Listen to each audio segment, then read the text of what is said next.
সকলোলৈ আপুনি যদি অসম আৰক্ষীৰ পৰীক্ষা দি আছে তেনেহ'লে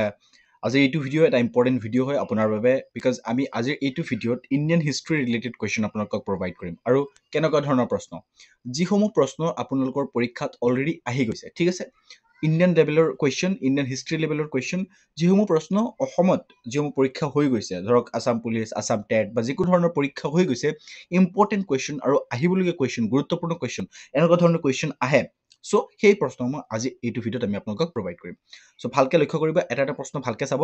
আৰু যেটো প্ৰশ্ন আপোনাক সোধা হ'ব তাৰ উত্তৰ দিয়াৰ চেষ্টা কৰিব কাৰণ আমি আপোনালোকক যেটো প্ৰশ্ন সুধিম হেতু ইম্পৰ্টেন্ট কোৱেশ্চন হয় সো দ্যাট আপোনালোকক কৈছো মই যে আপুনি উত্তৰ দিয়াৰ চেষ্টা কৰিব যেটো প্ৰশ্ন আপোনাক সোধা হ'ব ওকে সো বেছি দেৰি নকৰি আমি ভিডিঅ' আৰম্ভ কৰিম কিন্তু ইয়াৰ আগতে এটা সৰু ৰিকুৱেষ্ট আপুনি আমাৰ চেনেলত নতুন হলে চেনেলটো সাবস্ক্ৰাইব কৰিব লগতে ভিডিঅ'টো লাইক কৰিব আৰু শ্বেয়াৰ কৰি দিব আপুনি আপোনাৰ যদি ফ্ৰেণ্ড সাৰ্কেলত কোনোবা প্ৰিপাৰেচন কৰি আছে তেনেহলে তেওঁৰ লগত শ্বেয়াৰ কৰিব পাৰে ওকে সো আহক আমি ভিডিঅ' আৰম্ভ কৰো প্ৰথম প্ৰশ্নলৈ আগো প্ৰথম প্ৰশ্ন কি সুধিছে আমি খেয়া চাও ওকে ফাৰ্স্ট কোৱেশ্চন ইয়াত আপোনাৰ সন্মুখত সুধিছে ফাৰ্স্ট কোৱেশ্চন কি সুধিছে যে এক সেকেন্ড অৰ্থশাস্ত্ৰ গ্ৰন্থকাৰ চাণক্য কাৰ ৰাজসভাত এগৰাকী মন্ত্ৰী আছিল ইয়াত এডিআৰই পেপাৰ 1ত এটো আহিছে আপোনালোকে ভালকে লক্ষ্য কৰিব প্ৰশ্নটোতে এটা উত্তৰ দিছে যে অৰ্থশাস্ত্ৰৰ গ্ৰন্থকাৰ চাণক্য অৰ্থশাস্ত্ৰ কোনে লিখিছিল প্ৰশ্ন আহে সো আপোনালোকে মনত ৰাখিব চাণক্যই অৰ্থশাস্ত্ৰ লিখিছিল অৰ্থশাস্ত্ৰৰ গ্ৰন্থকাৰ চাণক্য কাৰ ৰাজসভাত এগৰাকী মন্ত্ৰী আছিল মোস্ট ইম্পৰ্টেন্ট হয় বহুত বেছি ইম্পৰ্টেন্ট হয় এডিআৰই পেপাৰ 1ত আহি গৈছে এই প্ৰশ্নটো ঠিক আছে সো ভালকে লক্ষ্য ৰাখিব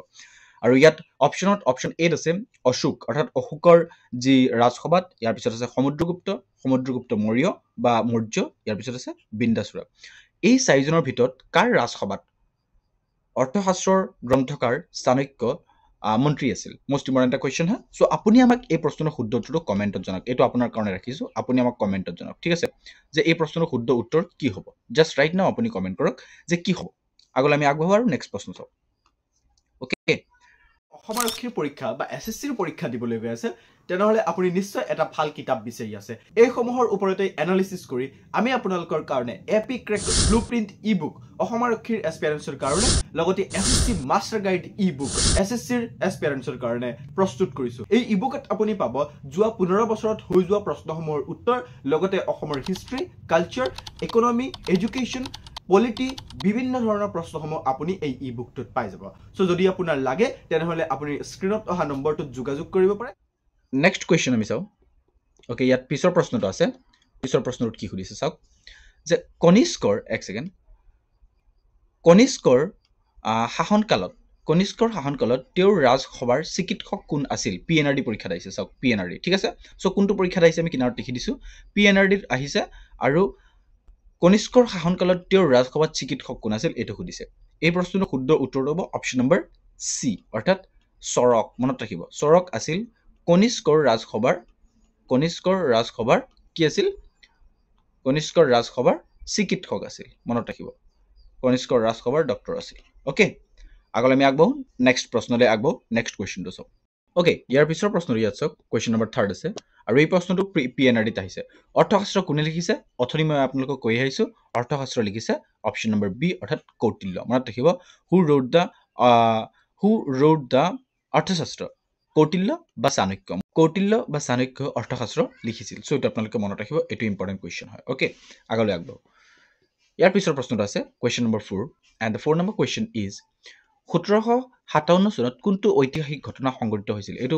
আপোনালোকৰ পিএনআৰডি পৰীক্ষাত আহি গৈছে আৰু এই প্ৰশ্নটো পৰীক্ষাত আহে ঠিক আছে 1757 চনত তলৰ কোনটো ঐতিহাসিক ঘটনা হৈছিল সিপাহী বিদ্ৰোহ কিমান চনত হৈছিল আপুনি আমাক কমেন্ট কৰক ঠিক আছে সিপাহী বিদ্ৰোহ কেতিয়া হৈছিল এই প্ৰশ্নৰ শুদ্ধ উত্তৰ হ'ব বেটল অফ পলাচী অৰ্থাৎ পলাশীৰ যুদ্ধ হৈছিল 1757 ত ঠিক আছে পলাশীৰ যুদ্ধ হৈছিল 1757 ত what historical event took place in the year of 1757 পলাশীৰ যুদ্ধ মনত ৰাখিব আগলৈ আগবাঢ়ো আমি আৰু নেক্সট কোৱেশ্চন চাও ওকে ইয়াৰ পিছৰ প্ৰশ্নটো ইয়াত চাওক ইয়াৰ পিছৰ প্ৰশ্নটো কি সুধিছে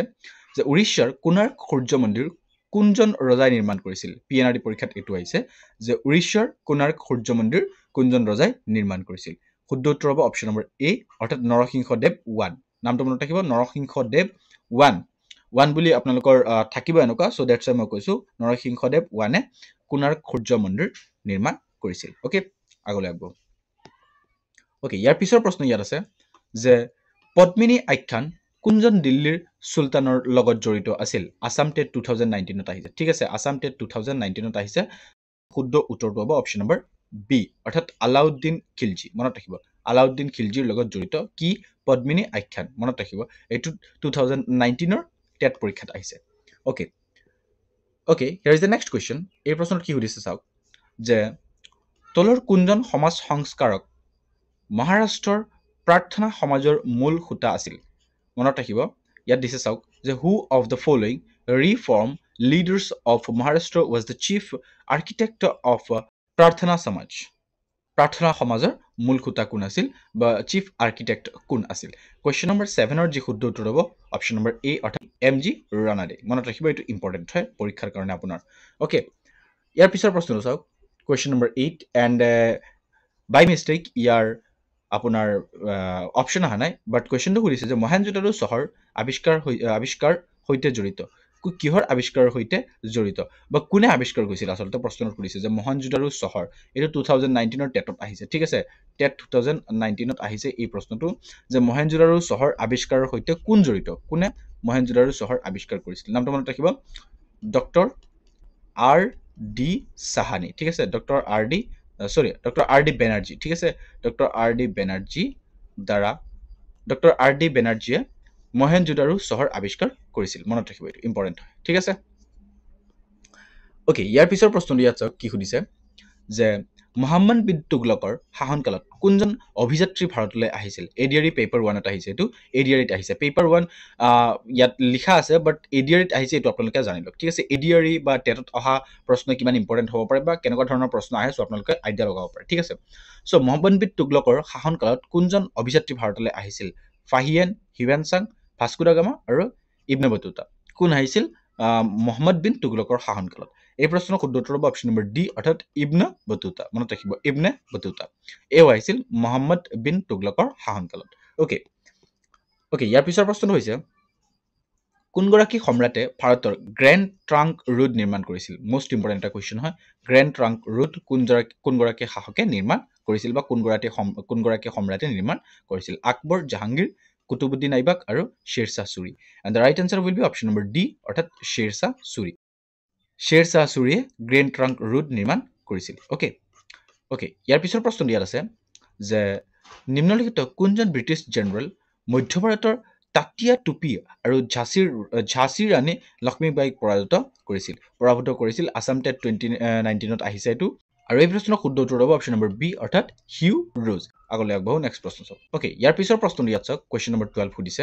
যে Jawaharlal Nehru discovery of India কিতাপখন কোন ঠাইত লিখি উলিয়াইছিল জৱাহৰলাল নেহেৰুৱে ডিস্কভাৰী অফ ইণ্ডিয়া প্ৰশ্ন আহিব পাৰে যে ডিস্কভাৰী অফ ইণ্ডিয়া কিতাপখন কোনে লিখিছে সো জৱাহৰলাল নেহেৰু মনত ৰাখিব জৱাহৰলাল নেহেৰুৱে লিখিছিল ইয়াত সুধিছে যে কিতাপখন কোন ঠাইত লিখি উলিয়াইছিল আৰু এই প্ৰশ্নৰ শুদ্ধ উত্তৰ হ'ব অপশ্যন নম্বৰ ডি অৰ্থাৎ